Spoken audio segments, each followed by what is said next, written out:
welcome to our ongoing series of History Acts. In the last class, we have covered about Government of India Act 1858. Today, we will cover the first Councils Act, that is Indian Councils Act of 1861, where there are some administrative changes. Fine.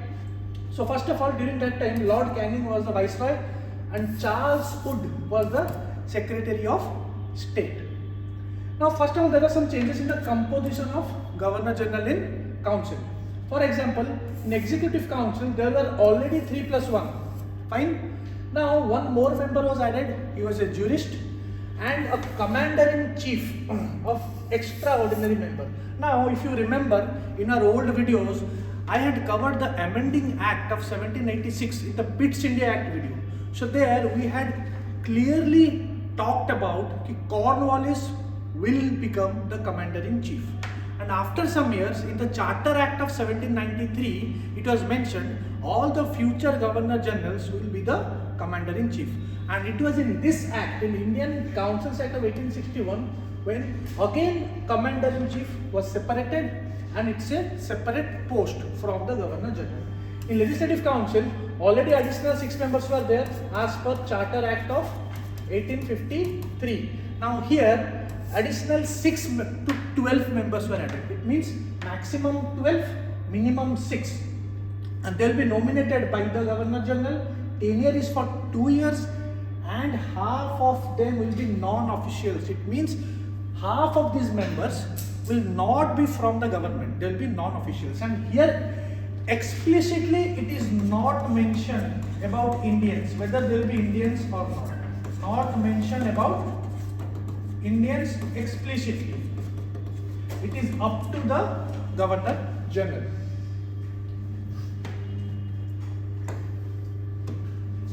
Now, changes in the function of central legislature. First thing is decentralization. The powers which were given to the Governor of Bombay and Madras in the Charter Act of 1833, that was centralization. Now, those powers were restored, that is decentralization. But here, assent is needed. Governor General of India has to give the assent. It means veto power इसी के पास है. The final decision will be on the Governor General of India.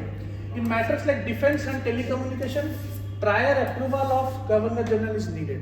So these are the critical points which you need to write in mains. See, there are some functions which are added, but also there are some like if you see some critical analysis, because the real power lies with the Governor General of India.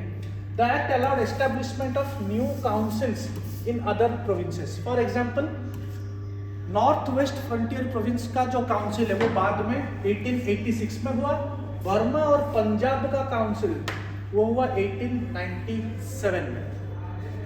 So these creation of new councils came from this act and the power goes to Governor General. Fine. Now, for some information, Burma, the first Anglo-Burmese war. The first Anglo-Burmese war happened in 1824-26. Treaty of Yangabo.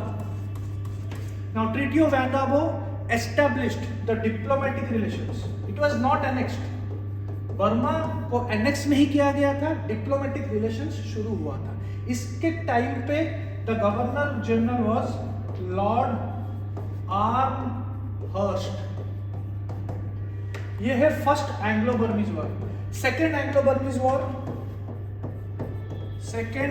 Burmese war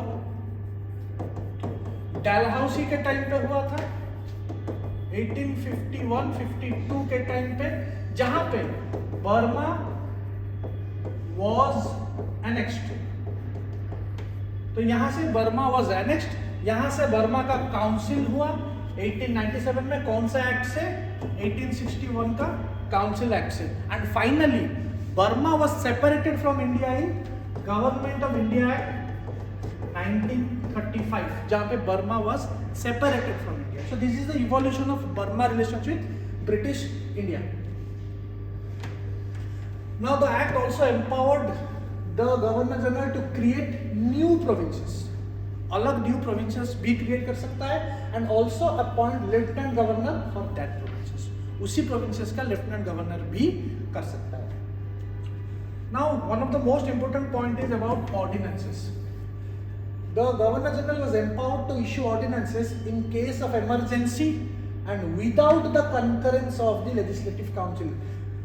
Legislative Council का concurrence नहीं चाहिए, उनको पूछने की जरूरत नहीं है। अगर इमरजेंसी है तो गवर्नर जनरल खुद ऑर्डिनेंस इशू कर सकता है। तो यहाँ पे लेजिस्लेटिव काउंसिल की हेल्प नहीं चाहिए या फिर कंकरेंस नहीं चाहिए।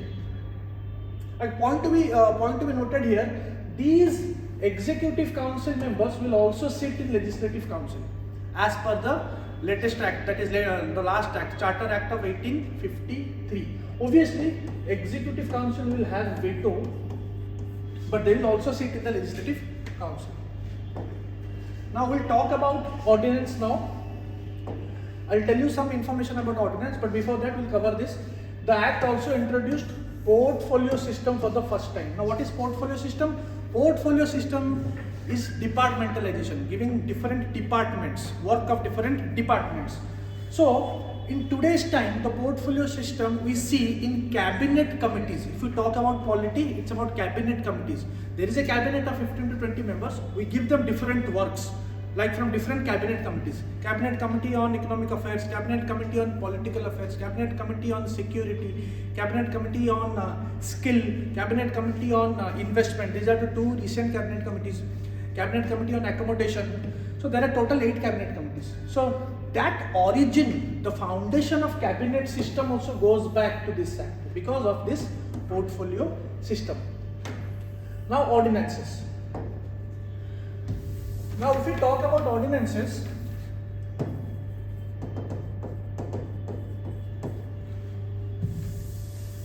ordinances are Article 123. Fine. Now we have borrowed the ordinance of our Indian Constitution from Government of India Act 1935. Borrowed provisions of ordinances. But today's constitution में जो ordinance का provision है वो यहाँ से आया है. But if we talk about the origin or genesis of ordinance, it goes back to Indian Councils Act 1861. Today's time, ordinance Article 123 means when the parliament is not in session, Lok Sabha or Rajya Sabha is not in session and there is an urgent need of a legislation to be passed, तब ordinance के through हो सकता है, through parliament, through president. The president can promulgate ordinance. But if we talk about the act, it was during emergency. During emergency, तो इसलिए हम बोलते हैं कि यहाँ पे origin of ordinance goes back to this act. But आज के डेट में जो हमारा ऑर्डिनेंस है जब पार्लियामेंट सेशन में नहीं रहता है तब ये गवर्नमेंट ऑफ इंडिया 1935 से आया है. नाउ प्रेसिडेंट का ये नो डिस्क्रिशनरी पावर, इसका मतलब aid and advice of PM and council of ministers से होता है. Now here one point to be noted is president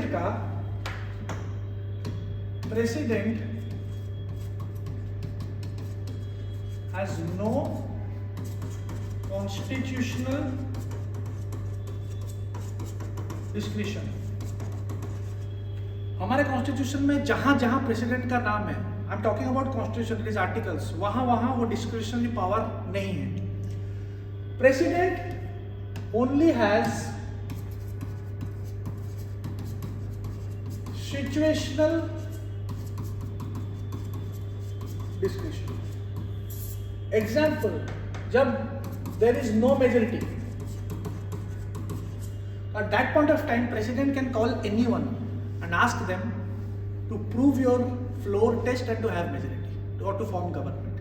So वो किसी से पूछ के नहीं करता है. That point of time it is situational discretion because this thing is not mentioned in our constitution in any article. So president has only situational discretion and no constitutional discretion. Now one more point, I'll link money bills and ordinance. Now the question is, can a money bill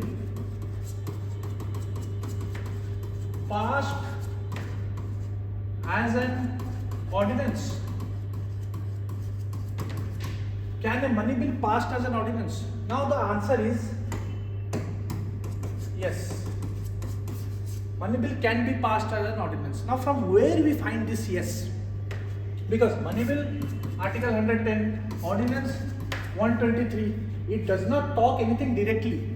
Ordinance doesn't talk about money bill directly, money bill does not talk about ordinance directly as per our constitution. But if we see article 123, that is ordinance, clause 3, there it is clearly mentioned, anything which parliament has the authority to do, it can be passed as an ordinance. Anything which parliament has authority can be passed as ordinance. That means it will not be void unless and until it is a malified option. That is a different thing, judicial review. So parliament has authority to pass a money bill, fine. So it means it can be passed as an ordinance, article 123 clause 3. So but this thing is not explicitly mentioned,